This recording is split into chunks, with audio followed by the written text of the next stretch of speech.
saludamos a los que nos están viendo y escuchando a través de nuestra página. Tenemos una página en Facebook que se llama Jesús Cambió Mi Vida, y ahí están los temas de los diferentes lugares donde vamos. Así que el que quiera accesar puede accesar a esa página en Facebook, Jesús Cambió Mi Vida. Ahí puede ver algunos temas que están grabados. También puede entrar a YouTube y puede buscar Pastor Héctor Acevedo y Guizar, y ahí va a encontrar también los temas que predicamos en Facebook, que los pasamos ahí, porque después de cierto tiempo el Facebook los elimina. Así que antes que hagan eso, yo los paso a YouTube y los tengo allí reservados. Así que ahí tenemos diferentes temas que usted puede entrar y puede disfrutar de ellos. En esta mañana vamos a comenzar el tema. Digo comenzar porque tiene una segunda parte, por eso, y lo que tenemos en este momento nada más. Y en la tarde, pues si no entramos en Apocalipsis 18, pues quizás podemos entrar entonces en la segunda parte de este tema. Todo depende, el Señor dirá. Pero los dos tienen que ver con nosotros y con el tiempo final. Así es que vamos a hablar hoy acerca de el zarandeo de la vida. Y es un tema muy interesante porque mientras más nos acercamos al fin del tiempo, mayor será la batalla mental. El problema está en la mente, es la batalla mental. Y Satanás va a utilizar las circunstancias de la vida para lograr entrar a tu mente. Y una vez entra a tu mente, que se supone que no, pues entonces toma el control y comienza a hacer su obra de destrucción y de maldad en el ser humano. Eso ocurrió desde el mismo Edén y sigue ocurriendo hoy día. Adán y Eva fueron colocados en el jardín del Edén, fueron creados por Dios a imagen y semejanza de Dios, y luego el Señor les dio el jardín del Edén, que ahí tenían todo y vivían completamente feliz, sin necesidad de ninguna cosa, lo tenían todo. Y Dios le había dicho que todo lo que había en el huerto pueden comer porque es para ellos, excepto del árbol de la ciencia del bien y del mal, que está allí. Pero ven allí, le dice él, de ese no coman, ni lo toquen, ni se acerquen, porque el día que de él coman van a morir. Es decir, Dios está dando la oportunidad a Adán y Eva que le adoren libre y voluntariamente, porque Adán y Eva fueron creados con libre albedrío, que es la capacidad que Dios le dio a las criaturas de que le adoren voluntariamente. Por lo tanto, en esta mañana a usted nadie lo puede coaccionar o lo puede obligar a adorar a Dios. Usted adora a Dios porque usted así lo ha decidido con el libre albedrío que Dios le ha dado. Claro, Dios obra poderosamente en las vidas, toca los corazones, ministra, habla a través del Espíritu Santo, a través de una alabanza, a través de un mensaje de WhatsApp, lo que sea. Dios utiliza diferentes medios, incluyendo la impresión directa del Espíritu Santo, para que las personas reflexionen, vean lo que está aconteciendo en el mundo y sepan que la venida de Cristo se acerca y tomen decisiones y se entreguen a Él. Y todo está en la mente. En la mente, ahí es donde trabaja, ahí es donde se opera, porque ahí es donde tomamos las decisiones. Usted utiliza su mente para pensar, analizar, razonar y decidir. Ese es el proceso. Así que Adán y Eva estaban allí y tenían su mente clarita, limpia, sin pecado. Y en su mente, con su decisión, Eva decidió. Nadie la obligó. El diablo no la obligó, porque el diablo no podía moverse de ese lugar. El único lugar donde el diablo podía estar para tentar a Adán y Eva era en el árbol de la ciencia del bien y del mal. Y Dios le había, según el libro Patriarcas y Profetas de la Mensaje del Señor, el mensaje de White, le había advertido de la rebelión de Lucifer en el cielo. Ellos tenían conocimiento, pero Eva, con el libre albedrío que tiene, decidió acercarse. Y todos conocemos la historia en Apocalipsis, en Génesis capítulo 13. Adán, que no estaba allí cerca del árbol, estaba en otras faenas, lo que fuera. Eva viene y Eva le dice a Adán que coma de ese fruto. Adán inmediatamente entendió y razonó y pensó y libre y voluntariamente comió. Eva no lo obligó. Eva no lo obligó. Eso fue porque él quiso. Y la serpiente no obligó a Eva. Eva comió porque ella quiso. ¿Qué ejercieron ellos? Su mente, las decisiones, su libre albedrío. A partir de ese momento, el enemigo de las almas, Satanás, toma el control del planeta, porque hay una maldición de parte de Dios en Génesis capítulo 3 sobre la tierra y una maldición sobre la serpiente. Y Satanás, entonces, en un planeta ya contaminado por el pecado, porque se contaminó por el pecado, toma el control, se roba lo que no es de él ni le pertenece, pero toma el control del planeta y comienza a destruir el planeta.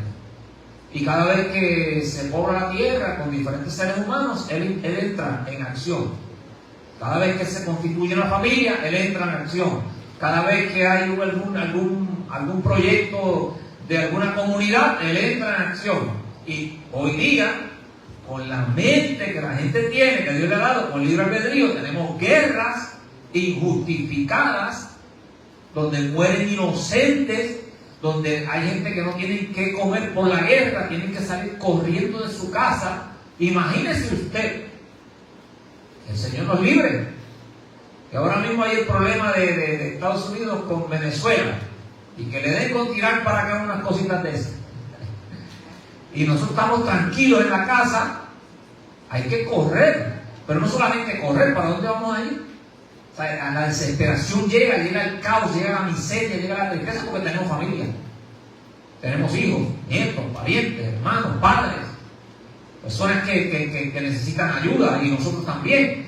Así que sería una tragedia. Pues eso lo están viviendo en Ucrania y en otras partes del mundo. ¿Y todo por qué? Porque en la mente de esas personas, que son los que tienen la autoridad para llevar a cabo esos procesos de guerra, está el poder, está el dinero, está el apoderarse de lo que entienden que es conveniente para ellos, pero no le importa la vida humana, ni los que sufren, ni los que no tienen que comer, ni los niños que están por ahí, que no hay agua, llueve, se forma fango y de esa agua beben. Así que todo está en la mente. Y el zarandeo de la vida, que es el tema de hoy, pues comenzó, bueno, no comenzó ahí, comenzó en el Edén, pero en el caso del Nuevo Testamento se manifestó, vamos a decir, no comenzó, en dos personajes que usted y yo conocemos muy bien. Y ese primer personaje lo encontramos en San Lucas capítulo 22. San Lucas capítulo 22 y San Lucas capítulo 21 están los dos personajes. Vamos a hablar del primer personaje, que está en San Lucas 22, 14 en adelante. Yo simplemente voy a resumir esos textos bíblicos. Y el primer personaje, de acuerdo a estos textos bíblicos, todos lo conocemos, se llama Judas. Judas, el versículo del capítulo 21 de San Lucas, el versículo 14 dice: como fue la hora de sentándose a la mesa con él los apóstoles, y les dijo: en gran manera he deseado comer con vosotros esta Pascua, antes que padezca, antes que sea sometido al proceso de sufrimiento y dolor y finalmente la muerte, le dice Jesús a ellos. Pero les digo que no comeré más de ella hasta que no se cumpla en el reino de Dios. Después de todo esto, después del sufrimiento, va a haber un encuentro, y ya no será como esta. Esta cena, lo que conmemora, ¿verdad?, es la muerte, la pasión de Cristo. Está hablando del sufrimiento. Pero después del reino de los cielos no. Será una cena especial con todos los redimidos, de alegría, de gozo y de triunfo.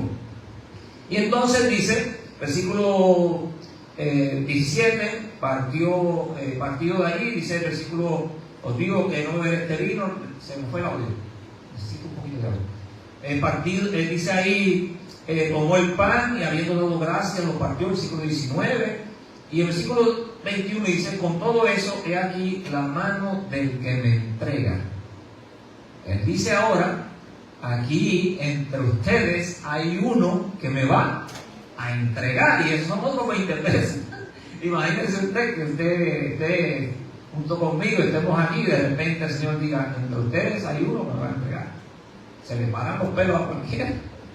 Así es que Jesús dijo eso, Y entonces dice el versículo 22, y a la verdad, el Hijo del Hombre va según lo que está determinado.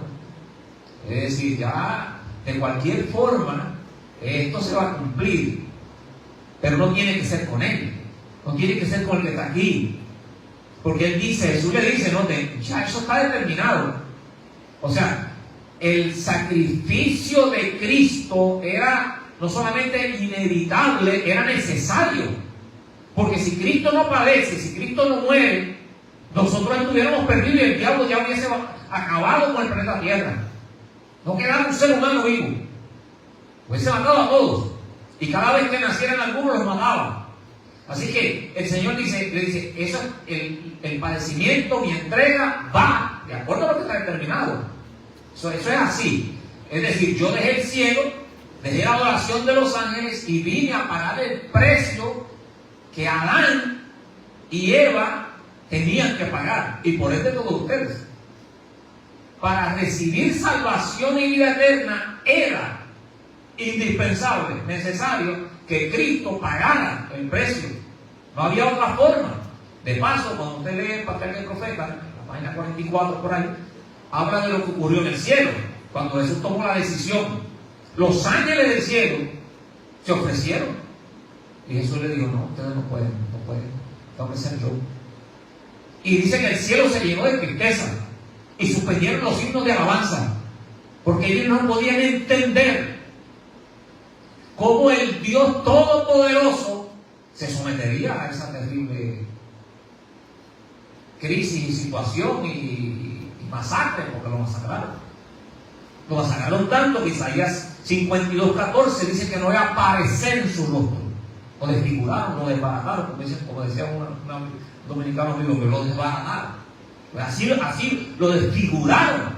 A golpe, le escupieron la cara, lo arrastraron por el piso, lo dejaron sin ropa, se burlaron, se mofaban. Si eres hijo de Dios, baja de la cruz. Tú eres el hijo de Dios, pues si es el hijo de Dios, es el Dios Todopoderoso que está en la cruz. ¿Y por qué no baja? Por amor a ti, por amor a mí, por amor a tus hijos, y a los míos, y a tu familia, y a la mía. Porque tú eres importante para Dios, tú no eres cualquier cosa, tú no eres un producto de la casualidad. Tú eres hijo, eres hija del Dios Todopoderoso. Y eres tan importante para Él que Él te creó a su imagen y semejanza. Tú te pareces a Dios. Y tus hijos y tu familia se parecen a Dios. No importa dónde estén. Estén fuera de donde estén. Son propiedad de Dios. Están apartados. Necesitan que el Espíritu Santo los siga tocando. Y en algún momento regresarán. Creerán a Dios. Que Dios tiene el poder, tiene la autoridad. Así es que, interesante que Judas estaba allí, pero hay un problema, y es que Judas, vamos un momentito, luego regresamos ahí, no mueva la página porque vamos a regresar de nuevo, pero márquela. Vamos a ir un momentito a Juan, capítulo 13, versículo 2. En Juan capítulo 13, versículo 2 dice, y la cena acababa, como el diablo ya había puesto en el corazón de Judas, hijo de Simón Iscariote, que lo entregase. ¿Qué dice ahí? Que el diablo había puesto ya en el corazón. ¿Qué corazón? La mente, que lo entregara. Para eso, para lograr eso, así el diablo trabaja con los seres humanos. Satanás utiliza las circunstancias de la vida para llevar a Judas a esa decisión y convencerlo, porque si no, no lo va a convencer. Si aparece allí y dice, yo soy el diablo y quiero que tú entregues a Jesús, ¿qué va a decir Judas? ¿Estás loco? Apártate de mí. Pero no, él utiliza las circunstancias de la vida. ¿Y cuáles son las circunstancias de la vida? Miren una, en San Juan, capítulo 12, versículo 6. Eso fue en la cena que estuvo Jesús, que estaba Marta, María, Lázaro y Mateo y todas estas personas. Y entonces María Magdalena vertió el alabastro, que era caro, ese perfume costoso, y Judas dijo, pero esto es un desperdicio. Un desperdicio porque es mejor, no se vendía y se daba a los pobres.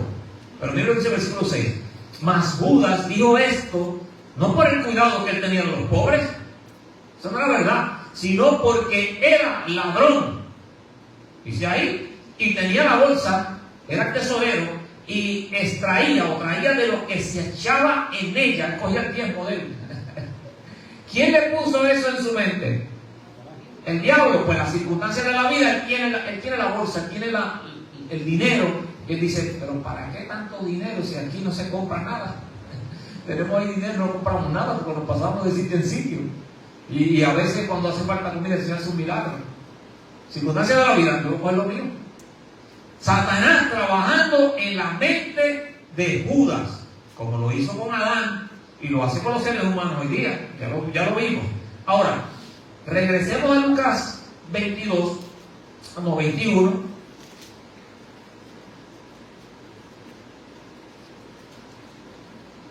22:2. Y el príncipe de los sacerdotes y los escribas estaban buscando cómo matar a Jesús, pero tenían miedo del pueblo. Decían, tenemos que planificar esto bien para matarlo, porque no sea que el pueblo se nos vaya en contra. Tenían precaución. Pero, ¿qué dice el versículo 3 de San Lucas 22? Dice allí, y entró Satanás en Judas. ¿Dónde entró? A su mente. ¿Y cuáles fueron las circunstancias de la vida? Las que le presenté y nada más que le voy a presentar. Así que entró a su mente, Satanás utilizando las circunstancias de la vida, por eso el título del tema de hoy es Zarandeo de la vida. Y una vez entró, ahí está, ya se acomodó, ya Satanás, ya Judas está convencido que el plan que tiene está bien, está correcto de entregar a Jesús por esa cantidad de dinero. Él dice, yo lo voy a vender y recibo ese dinero, que no contamos con él. Y entonces dice el versículo 4, mira el segundo paso de Satanás. Satanás entonces, una vez entra, lo movió a actuar. Dice el versículo 4, y fue y habló con los príncipes, lo movió, ve allá, y él va, porque ya tiene control Satanás de la mente. Punto número 3, versículo 6, Judas se comprometió y prometió que iba a hacer el negocio. Dio la mano allí y dijo, antes era un pelo de bigote, ahora tiene bigote, pero ya eso era mucho tiempo atrás, ya no se hace así. En otros lugares se cortan, ¿verdad? Y se pactan con sangre, pero ahí no. No sé qué pasó, pero ahí se hizo el negocio. Así es que ya está el negocio hecho para entregar a Jesús, porque Satanás entró en la mente de Judas. Ahora miren lo que dice el deseado de toda la gente, la mensaje del Señor, el deseado de toda la gente, la página 681. Judas razonó. ¿Con qué razonó? Con la mente. Razonó que si Jesús que Jesús había de ser crucificado y que ese hecho iba a acontecer de todos modos. ¿Eso es cierto o no? Sí. Como quiera, Jesús iba a ser. Jesús se lo dijo.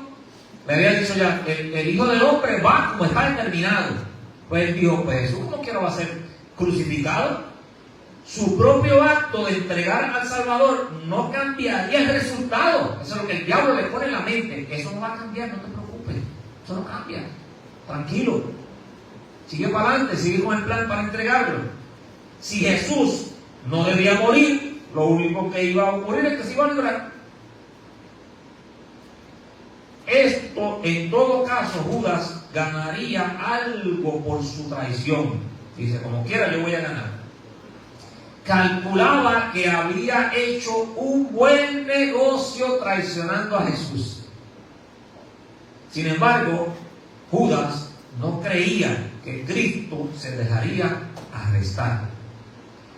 Aquí viene el problema serio. El deseado toda la gente menciona, lo voy a resumir ahora, no lo voy a leer, ahí está la página, lo puedo leer, pero lo voy a resumir.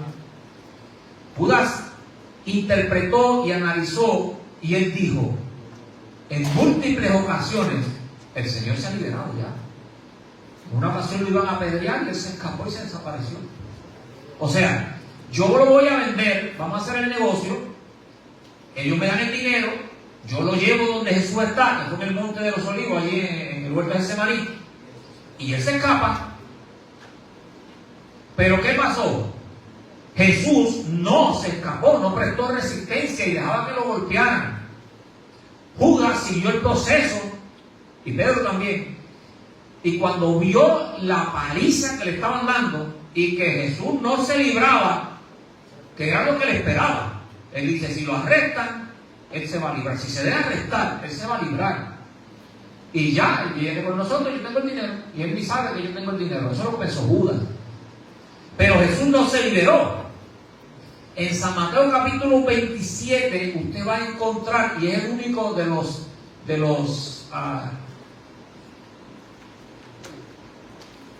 se llaman los libros sinópticos, le llaman. Anyway, Mateo, Marcos, Lucas y Juan. Es el único que lo menciona. Ese detalle, nadie más lo menciona. Ni lo menciona Marcos, ni Lucas, ni Juan, solamente Mateo. En Mateo 27 usted va a encontrar que cuando el juicio en contra de Jesús estaba en el proceso y lo estaban golpeando, lo estaban masacrando, Judas no soportó más lo que estaba ocurriendo y salió corriendo, entró a la sala, agarró a Caifás por el brazo y le dijo, suéltalo que es inocente. Y entonces Caifás le quitó la mano y le dice, que a nosotros qué nos importa eso. Y Judas tiró las 30 monedas de plata contra el piso y se arrodilló a los pies de Cristo y le suplicó algo que era imposible, que no tenía sentido, que todo estaba dirigido por Satanás. Pero él no está ya dándose cuenta de lo que está pasando. Y le suplicó, Señor, Hijo de Dios, líbrate. Y Jesús lo miró con amor, nunca con desprecio, ni con odio, ni con rencor, ni con venganza, nada de eso. Lo miró con amor y le dijo, Judas, para esta hora yo he venido al mundo. Y Judas salió corriendo, gritando en la sala. Véalo, ahí está en el Salmo de la Gente, página 682, gritando, inocente, inocente, culpable soy yo, inocente. Él es inocente. Y fue y se ahorcó.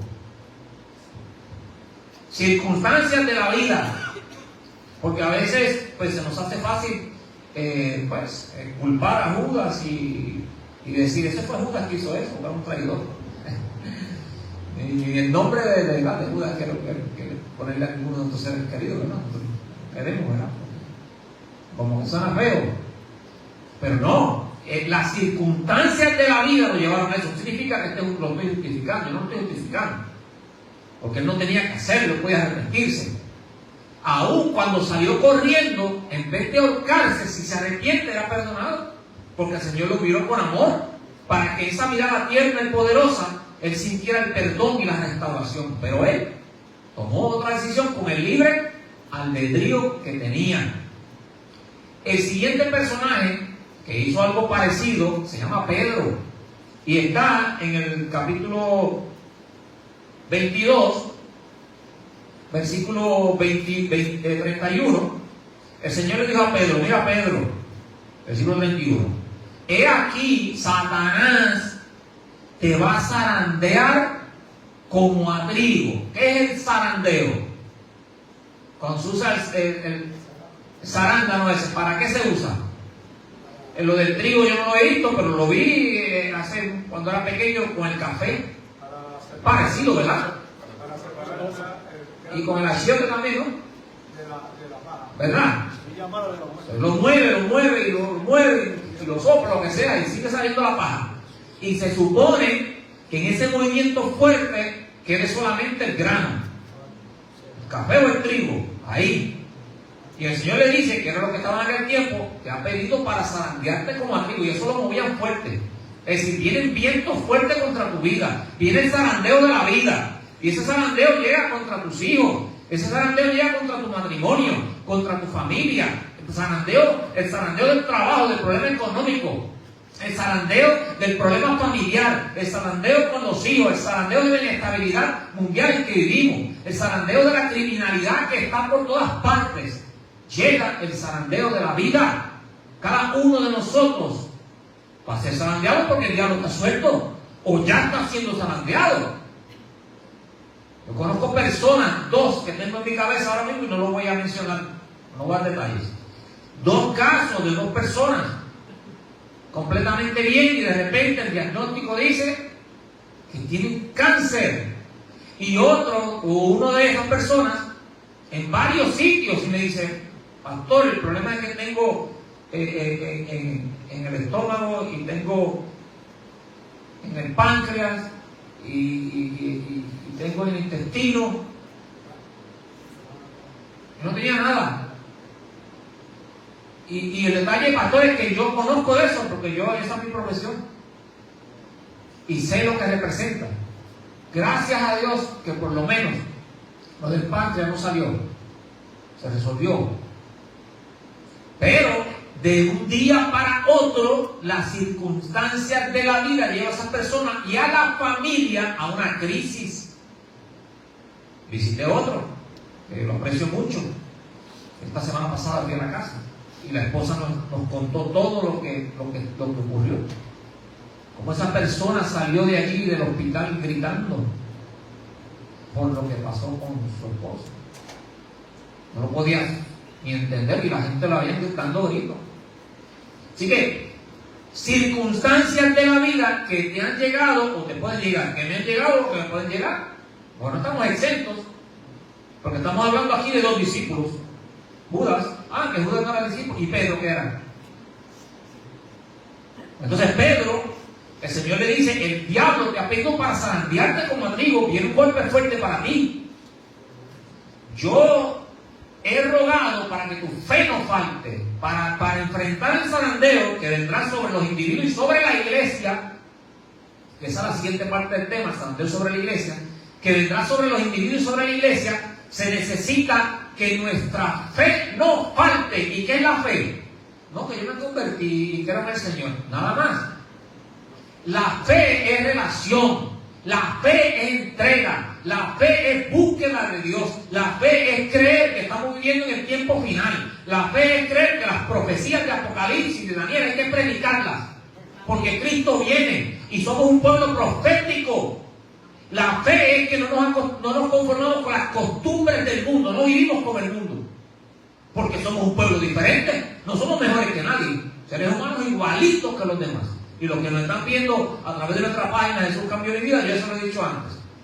Somos iguales que los demás, pero tenemos un mensaje diferente que debe ser predicado a toda nación, tribu, lengua y pueblo, comenzando con nuestros niños, adolescentes, jóvenes y adultos. Y hoy día se quieren cambiar los principios con modelos y con métodos que afectan los principios bíblicos. ¿Dónde vamos a llegar? Entonces, la fe es creer, es confiar. Hebreos 11:6, uno de mis textos preferidos, dice que sin fe es imposible agradar a Dios. Pero no se queda ahí. Porque es necesario que el que se acerca a Dios, que dice que conoce a Dios, que se entregó, que se bautizó, que persevera, es necesario que ese individuo que lleva 1 año, lleva 50 en la iglesia, no importa el tiempo, crea que le hay, que Dios es real, que no es un cuento de hadas, que es un Dios todopoderoso, que ministra, que reina y que está aquí en esta mañana. Que Dios está aquí y que nosotros vinimos aquí a gozarnos en su presencia, a adorar su nombre, no a adorar a nadie. Y eso es importante. Y entonces Pedro, el Señor se lo dijo, le dice, mira, cuando el Señor le dijo, Señor, un momentito, perdona, versículo 23, Señor, perdona un momentito, perdona, dice Pedro, un momentito. ¿Tú estás hablando conmigo o es con nosotros? Eso le dice, no, contigo. Contigo es. Conmigo. No, Señor, espérate, mira, yo te voy a decir algo. Yo estoy dispuesto a ir contigo a la cárcel. Tú no me digas eso a mí. Te voy a decir más. Yo estoy dispuesto a ir contigo a la muerte. Nos tienen que matar a los dos. Eso lo dijo Pedro. Yo no, le dije, no, yo no, ¿cómo que yo voy a hacer zarandear que el diablo va a entrar en mí? No te preocupes por el diablo, Señor. Ya el diablo a mí no. Ya yo tomé la decisión de estar contigo y se acabó. Y el Señor le dice a Pedro, ¿sabes qué? Versículo 34. Le dijo, el gallo no cantará hoy hasta que tú me niegues 3 veces. Pero no se queda ahí. Versículo 34. Que me conoces. Que me conoces. Esas son palabras mayores. Y el Señor le dice, una vez muerto confirma a tus hermanos, porque eso va a pasar. Pedro dice, no. Pedro creyó que eso iba a pasar. No. Pedro creyó que no, porque las circunstancias de la vida de Pedro era su autosuficiencia, era que era el intrépido, que iba al frente, era el líder, ¿verdad? Él dice, no, yo no, será el otro, yo no. Yo voy ahí, yo me mantengo ahí, sirviendo al Señor, yendo a la iglesia Oaxaca, adorando, yo no. Puede venir lo que venga. Pero Pedro se dejó llevar de su fuerza, de su conocimiento, de lo que él entendía que era lo correcto, que él lo podía hacer y que él tenía su autodependencia y que no, en esto el Señor está un poquito equivocado. No, yo voy contigo, Señor, a la casa. Yo se lo dije. Y si Pedro habló con los compañeros y eso que el Señor te dijo, no, yo se lo dije al Señor. Eso no lo dice en ningún sitio, eso lo estoy diciendo yo. Yo se lo dije, yo voy con él a la cárcel y a la muerte, me tienen que matar. Pero eso de que yo voy a negarlo, no. Jamás. Todos lo pueden negar, pero yo jamás te negaré. Bueno, ¿qué fue lo que ocurrió? El diablo ya estaba entrando ¿dónde? ¿Cómo lo sabemos? Bueno, vamos a un momentito y marque ese capítulo, vamos a regresar ahí. Vamos a San Mateo capítulo 16, versículo 21. Miren esto. Después de aquel tiempo comenzó Jesús a declarar a sus discípulos que le convenía ir a Jerusalén y padecer mucho por los ancianos, por los príncipes, por los sacerdotes, los escribas, y que iba a morir, versículo 21, pero va a resucitar el tercer día. Cristo se lo explicó a ellos con claridad. Esto va como está determinado. Voy a padecer, voy a morir, pero voy a resucitar. Versículo 22. Y Pedro, tomándolo aparte, Señor, ven acá un momentito, te voy a explicar algo. No digas eso, Señor. Mira, ahí está el versículo 22. Señor, no digas eso. ¿Cómo tú vas a decir que te van a masacrar? Mira, Señor, ten compasión de ti y en ninguna manera tú permitas que esto suceda. Pero ¿quién está hablando ahí? ¿Pedro o el diablo? ¿Cómo es posible que Pedro le diga que Jesús no entregue su vida para salvarnos? Si Cristo no muere, toda la humanidad está destinada a la muerte eterna. Es decir, los seres humanos que han muerto ahora, ninguno volvería a la vida. Porque es muerte eterna. La destrucción eterna. Y entonces Pedro le dice, no, Señor, no digas eso, que la gente, los discípulos se desaniman y la gente no permita que jamás que esto suceda. Entonces Jesús, volviéndose, le dijo, Pedro, quítate delante de mí, Satanás. Pero ese es el discípulo. ¿Y cómo que Satanás? ¿Y dónde está Satanás ahora? En la mente de Pedro. Las circunstancias de la vida hicieron que Pedro abriera la puerta. Y entonces, ¿qué fue lo que ocurrió? Volvemos entonces al capítulo 22 de San Lucas, donde estamos ahí. Versículo 54, ¿qué fue lo que ocurrió? Bueno, arrestaron a Jesús y se lo llevaron. Y Pedro lo siguió, Judas también. Pedro lo siguió y Juan estaba de lejos. Y lo siguió. Y dice el versículo 54, y prendiéndole, trajeron a la casa del príncipe de los sacerdotes, y Pedro le seguía de lejos. Y habiendo encendido fuego en medio de la sala, se sentó Pedro allí, pero había gente también. Y una criada lo vio, versículo 56 del capítulo 22 de Lucas, lo vio, que estaba sentado y se quedó mirándolo. Y dijo, lo señaló, este estaba con él. ¿Con quién? Pues con el Jesús que tienen arrestado ahí, que le están dando una pela y lo van a matar. Estaba con él. ¿Y Pedro qué le dijo? ¿Qué dijo Pedro? No lo conozco. Antes que el gallo cante hoy, me negarás 3 veces y vas a decir que no me conoces. Pero ¿cómo es posible que Pedro diga que no lo conoces? Lleva 3 años y medio con él. ¿Qué pasó aquí? Aquí pasó algo extraño. no lo conozco. Y vino otro y le dijo, tú estabas. Y Pedro le dijo, mira, te digo que yo no soy. Y después pasó un rato, una hora, y vino otro. Y él le dijo, versículo 60, Pedro le dijo, no sé lo que dices. Pero eso no se queda ahí. Miren lo que dice el Salmo de la gente, página 672, la mensaje del Señor. Dice allí, mientras los juramentos envilecedores estaban todavía en los labios de Pedro, el gallo cantó. Pero Pedro negaba al maestro con maldiciones y juramentos. Eso, estamos hablando de Pedro. ¿Qué está haciendo Pedro ahora? Está jurando y maldiciendo. Es decir, Pedro le dice, miren cómo yo hablo, porque le dijeron, tú hablas como él, si tú hasta te pareces hablando. Y Pedro comenzó a maldecir. Y yo no sé quién rayos es ese tipo. A mí no me digan que yo estaba con él. No se atrevan a volver a decirme que yo no lo conozco. Las circunstancias de la vida, familia. A veces nosotros, pues, los seres humanos, tendemos a criticar, ¿verdad? A cualquiera que vemos que falló o cayó y usted no sabe lo que está pasando. No sabe lo que está pasando.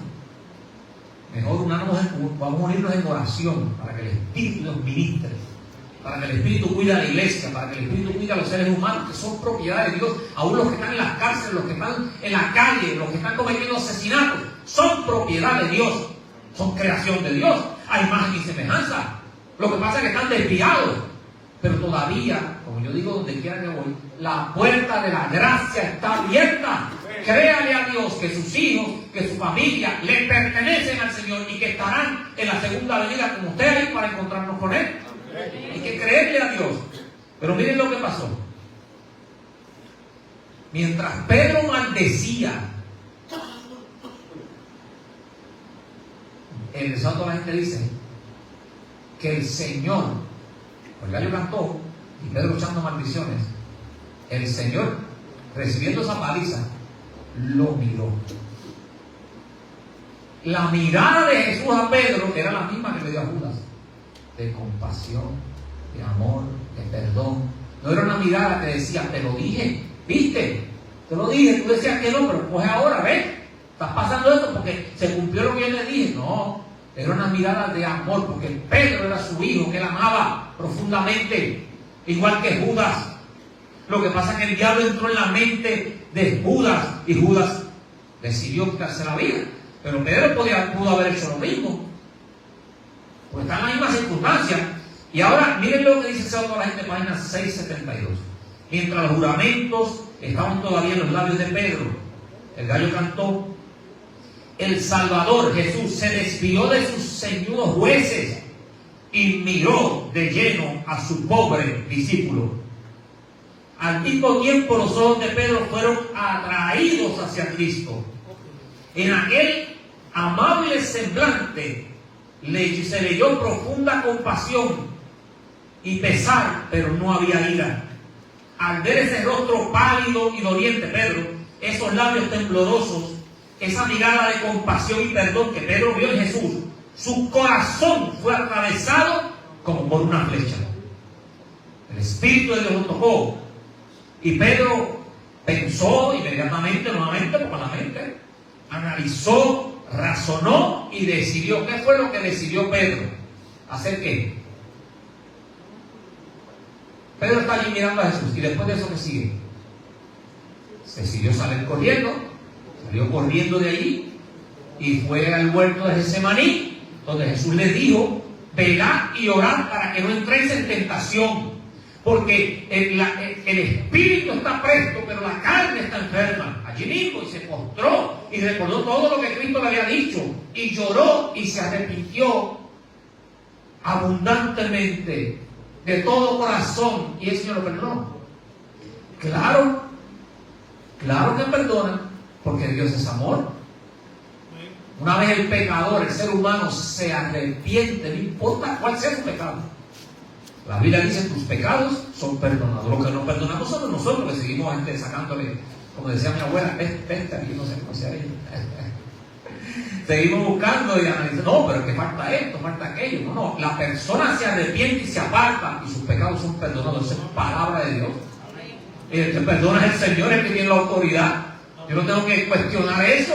Ese es el poder de Dios, es la misericordia de Él. Pues Él me perdonó a mí y me restauró.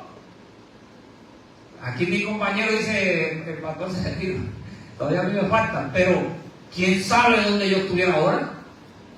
Tuve un par de accidentes en la policía y uno de ellos me pudo haber causado la muerte facilito. Y Dios me protegió de la muerte en ese momento. Era un plan y tuve otro como cadete de tránsito. Me quedé dormido en la autopista 52 para Curado y era bajando, estaba húmedo y yo lo que veía era estar dando vueltas y lo único que dije, nada más pude decir, Señor, sálvame. El carro se estrelló y yo dije, aquí llegué. Y cuando el carro se estrelló yo me toqué a ver si estaba vivo y si tenía sangre, buscando, estaba solo, oscuro, y el carro la parte de atrás se metió completa dentro de la valla y abajo había un puente y un puente y un barranco abajo. Y ahí caí, ahí quedé yo, el carro quedó y no tenía nada. Vino la policía y tratamos de mover un poquito el guardalodo de atrás para seguir poco a poco hasta llegar a la academia. Esa misma madrugada cayó otra persona, pero cayó dentro y se lo llevaron en ambulancia aérea para Bayamón. Pues Dios me protegió, me cuidó y estamos aquí por su misericordia, por su amor. Para darle la gloria a Dios, porque Dios es bueno, porque Dios es grande, porque para siempre es su misericordia. Y Pedro entonces lloró, se arrepintió de todo lo que hizo, ¿verdad? Y entonces cuando Jesús murió y resucitó y María Magdalena fue al sepulcro, ¿verdad? Que se encontró con Jesús. ¿Cuál fue el mensaje que Jesús le envió a Pedro? Dile a los discípulos y a Pedro. Esa es seguridad. Eso es para que Pedro esté tranquilo, porque Pedro no sabe, ¿verdad? Ahora que Cristo resucitó, ¿qué va a pasar? ¿Cómo él lo va a mirar? ¿Cómo yo miro a Jesús ahora, después de lo que yo hice, después que le dije que iba a la cárcel y a la muerte, ahora lo negué? Y cuando yo lo vea, dile a los discípulos y a Pedro que me vean allá en Tacito. Eso significa el perdón de Dios, el amor del Señor. Ahora, ya casi llegando al final. En Efesios capítulo... Bueno, vamos a ver dos textos bíblicos, tenemos 10 minutos. Vamos a buscar 1 Pedro 5:8, bueno, no hay que buscarlo, usted lo sabe de memoria. Pero lo voy a comparar con una cita del Conflicto de los Siglos, página 681. En 1 Pedro 5:8 dice que vuestro adversario, ser pues templados porque vuestro adversario, el diablo, anda como león rugiente buscando a quien destruir, devorar, destruir. Conflicto de los Siglos dice en la página 681, Satanás encuentra en los corazones humanos, ¿y qué es el corazón? La mente, no es el órgano, es la mente. Encuentra algún hueco en que hacerse firme. Miren cómo trabaja el maldito Satanás. Entra en la mente y ahí se trata de hacer firme. ¿Y cómo se hace firme? Pues logrando que tú vayas debilitándote y actuando como él quiere. Y una vez se hace firme, dice que a través del cual, desde esa posición que él toma, la tentación se fortalece. Cuando la tentación se fortalece, tú te debilitas, porque pierdes fuerza, porque ahora la tentación está más fuerte y puede ser cualquier cosa. ¿En qué? Pues una de ellas puede ser, vino una crisis económica en tu vida, o familiar, o lo que sea, o de salud. Inmediatamente el diablo se aprovecha de las circunstancias de la vida y entonces la tentación se fortalece de que dudes de Dios. ¿Por qué a mí? Si yo llevo 30, 40 años perseverando, ¿por qué esto es así? Y los miembros de la iglesia, en vez de apoyarme, hicieron como hicieron los amigos de Job. ¿Te acuerdas contigo de Job? Que le dijeron a Job, por arrepiéntete, por tu pecado es que estás ahí lleno de sarna y muriéndote y arrastrándote por el piso. No fueron ni con comida, ni con agua, ni con medicamentos, fueron. Y entonces tú dices, y nadie me ayuda, hasta el pastor se olvidó de mí. Y la tentación se fortalece en la mente. Y el diablo te dice, no vuelvas a la iglesia, apártate de esto, busca al Señor en tu casa. Y cuando viene a ver, te apartas y después en la casa no hay tiempo para eso. El diablo sigue. Esa es la astucia del diablo. Por eso Efesios, que era el texto que iba a buscar, Efesios capítulo 6, vamos a buscarlo allí. Efesios capítulo 6, versículo 11 dice, vestidos de toda la armadura de Dios, para que podáis estar firmes contra las acechanzas del diablo. Si quieres prevalecer en el zarandeo de la vida, necesitas vestirte de la armadura de Dios. Porque no tenemos lucha contra carne ni sangre, sino contra principados y potestades de las tinieblas, malicia espiritual y todo eso. Por lo tanto, versículo 13, tomen toda la armadura de Dios, para que podáis resistir cuando venga el zarandeo y estar firmes cuando acabe todo y nos encontremos con Cristo en su segunda venida. Pero usted tiene que creerlo, créale a Dios, téngale confianza a Dios. El diablo es un ser vencido y derrotado. Él está vencido, pero ¿quién vence? Cristo, no es usted, no soy yo. La victoria es de Cristo, porque la pelea es de Cristo. Usted entrega su vida a Dios, entrega a sus hijos a Dios, su familia a Dios, y el que pelea es Dios. Y lo vemos a través de toda la Escritura. Con el pueblo de Israel, por ejemplo, cuando salió de Egipto, todos recuerdan la historia. En Éxodo 14, versículo 14 también. Jehová peleará por vosotros. Ustedes quédense tranquilos y vean la salvación que Jehová hará hoy, porque yo no puedo pelear con el diablo, pero Dios sí. Entonces, ¿qué yo hago? Yo escondo mi vida detrás de Cristo, que cuando llega el zarandeo, cuando el zarandeo ese que empieza a moverse y a marcar tu vida espiritual, tú estás cimentado sobre la roca, sobre Cristo, como lo hizo David. ¿Qué pasó con David? Creo que 1 Samuel 12. David miró lo que no tenía que mirar y tomó lo que no tenía que tomar. Y le falló a Dios grandemente. Y después, en esa crisis que tenía, en las circunstancias de la vida, que lo llevaron a eso por quedarse en su casa y no irse a la guerra allá con el ejército, pues entonces tuvo que escribir Salmo 51. Señor, no quites de mí tu Santo Espíritu. Señor, hazme sentir el gozo de la salvación que he perdido. Permíteme estar como en los días pasados, Señor. David, en Salmo 51. Y en Salmo 40, 1 al 3, él dice, pacientemente esperé a Jehová. Esa es la clave, esperar, porque la esperanza es confianza, la esperanza da seguridad de que Cristo está, de que Cristo obra, de que Cristo es real, que no es un cuento de hadas y que la crisis que vendrá no puede sostenerse delante de la presencia de Dios vivo. Y que el Señor tiene solución para todos mis problemas y para los tuyos.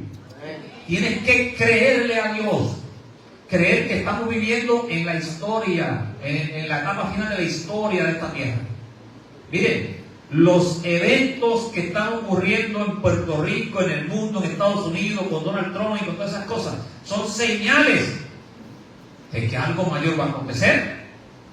¿Y qué es lo que va a acontecer? Que los cielos se van a abrir y Cristo va a descender. ¿Qué dijo Jesús a sus discípulos y qué nos dice a nosotros hoy? San Mateo capítulo 24, versículos 32 y 33. De la higuera, aprender la parábola. Aprendan de la higuera. Miren, la higuera, cuando sus ramas se enternecen y las hojas brotan, es que viene el verano. El verano está bien cerca. De la misma manera, cuando ustedes vean todas estas cosas que están ocurriendo en Puerto Rico y en el mundo, sepan que está a las puertas. La venida de Cristo está a las puertas. Los eventos finales se están delineando uno detrás del otro. El cumplimiento profético de Apocalipsis 13 está a la vuelta de la esquina. Los tres poderes representados en Apocalipsis 13, y esta tarde abundamos más sobre eso, representados en Apocalipsis 13, la primera bestia que sube de la mar, poder político religioso, el área de Roma. La segunda bestia que sube de la tierra, versículo 11, Estados Unidos de Norteamérica. Y el dragón que está en el versículo 4, que es el cabecilla, que es el que dirige, se van a unir.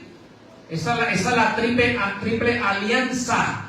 Esos son los tres espíritus inmundos de Apocalipsis 16 a manera de rana. Se van a levantar para conquistar al mundo, y para poder hacer frente a eso se necesita fe, se necesita confianza, se necesita entrega. No es que nos vamos a encerrar ahora a ayunar y a orar 24 horas al día y allá mi esposa me llama, mira, te necesito, no me hables que estoy ahora ayunando y orando, ahora no estoy para nadie y paso el día ahí en el cuarto. Eso no es. Eso es fanatismo. Es que usted haga del evangelio, de esas buenas nuevas de salvación, un estilo de vida. Ahora usted disfruta con sus hijos, con sus nietos, con su familia, creyendo que hay un Dios que dirige, que hay un Dios que ministra, que hay un Dios que tiene el poder, que tiene la autoridad y que te ama profundamente. ¿Estás dispuesta en esta hora a entregar tus hijos, tus nietos, tu familia, tu vida al Dios del cielo? Mientras Jessica canta esta alabanza, usted conéctese con el Dios Todopoderoso y dígale: Señor, tú conoces mi vida, conoces mis pensamientos, y yo quiero que en mi mente solamente entre el Espíritu Santo. Reprende cualquier espíritu negativo, cualquier pensamiento que no edifica. Purifica mi mente, porque soy pecador, soy pecadora, pero tú tienes el poder, tú tienes la autoridad y yo te pertenezco a ti. Por lo tanto, hoy, Señor, yo te entrego mis hijos, mis nietos, mi familia, mi hogar, mi matrimonio, lo que sea, a ti. Mantén el control de mi vida. Yo te garantizo, ahora yo te garantizo, que el Señor jamás te fallará. Yo le puedo fallar a Él, pero Él jamás me fallará. Y no te fallará. ¿Por qué? Porque tú eres importante para Él. Tú eres lo más precioso que hay en el planeta Tierra. Cuando Él venga, no viene a buscar este hermoso templo, viene a buscarte a ti, a tu nieto, a tus hijos, a tu familia. Amén.